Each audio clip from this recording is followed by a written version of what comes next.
دوستو آج کا انگلش ورڈ ہے سوئنگ۔ سوئنگ کا کیا مطلب ہے آئیے سیکھتے ہیں آج کی اس چھوٹی سی ویڈیو میں۔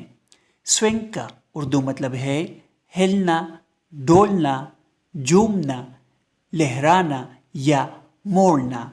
For example, children love to swing in the park.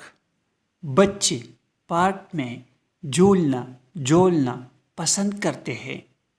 She swings back and forth on the swing. Back and forth means آگے پیچھے۔ اس کا مطلب ہے وہ جھولے پر آگے پیچھے جھولتی ہے۔ دوستو چینل کو سبسکرائب کریں اور ویڈیو کو لائک اور شیئر ضرور کریں۔ Thanks for watching this video.